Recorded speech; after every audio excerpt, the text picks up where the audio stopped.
Sio Mm. mchezaji ambaye amekuja Yanga kwa ajili ya kujifunza. Ni mchezaji ambaye kuwa na profile, ameshakuwa kwenye timu ya taifa ya Kongo kwenye michuano ya CHAN. Kwa hiyo si mchezaji ambaye unaweza ukasema yupo Yanga kwa ajili ya kujifunza ili apate uzoefu. Mchezaji ambaye amekuja Yanga kwa ajili ya kutoa mchango. Changamoto inawezekana ni kukaa muda mrefu bila kucheza, ndicho ambacho kimekuwa kikimfanya aendelee kukaa nje.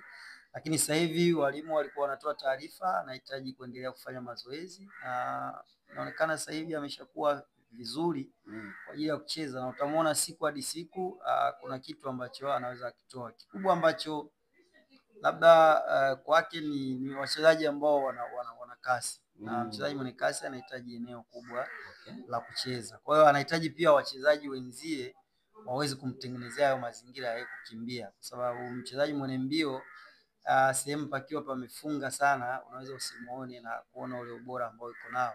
Ile kasi inatumika kama wachezaji wa timu yake pia watatengeneza hayo maeneo ya kukimbia, lakini pia namna ambavyo watakuwa wanampasia kwenye hizo nafasi na yeye kwenda kukimbia. Kwa hiyo anahitaji zaidi timu iweze kumzoea na itengeneze mazingira kwa ajili yake, na unaweza ukaja akawa miongoni mwa wachezaji ambao wanategemewa sana kwenye timu ya Yanga, kwa sababu ukiangalia aina washambuliaji wa pembeni wa Yanga ni Mzize tu ambaye unaweza ukamwona na pesi hiyo ya kwenda kushambulia kama ambavyo Ikangalombo nayo. Tunaona wengine wanaotumika wengi ni viungo kiasilia ambao sio ni kasi, lakini wana uwezo kutoka na mpira, wana jicho la kupasia, na ukiangalia kina Pacome, kina Maxi.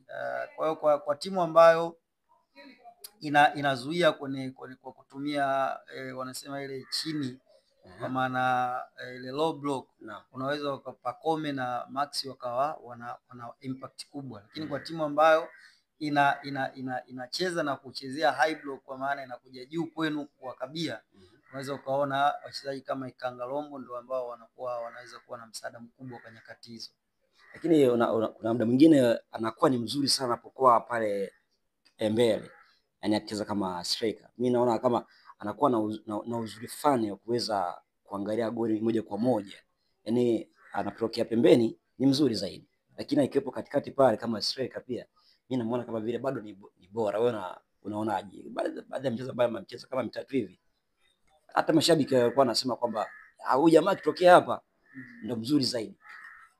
Inawezekana ni mtazamo wa watu ambao wamekuwa wakimwangalia na kuona ubora wake upo wapi. Ukicheza eneo la ushambuliaji kama kiongozi, wakati mwingine linakunyima kuweza kuonesha hivyo vitu, kwa sababu muda mwingi unakuwa upo na walinzi wawili katika eneo lile la katikati. Kwa hiyo vitu ambavyo unaweza kufanya ni kucontrol mpira na kuwachezesha wenzako, na kujaribu kuomba pasi tu ambazo zitakuwa nyuma ya walinzi. Lakini unapokuwa pembeni, kuna eneo kubwa, ni 1v1, ni wewe na yule mmoja ambaye anakukaba, tofauti na katikati. Na katikati kama unakuwa sio mjanja sana, unaweza kujikuta kila wakati unaangalia golini kwako na sio goli la mpinzani. Kwa hiyo kwangu mimi, kwa nyakati ambazo nimemwona akicheza, hata kwenye michuano ya CHAN alikuwa akicheza akitokea pembeni. Kwa hiyo sioni kama katikati ni bora zaidi, labda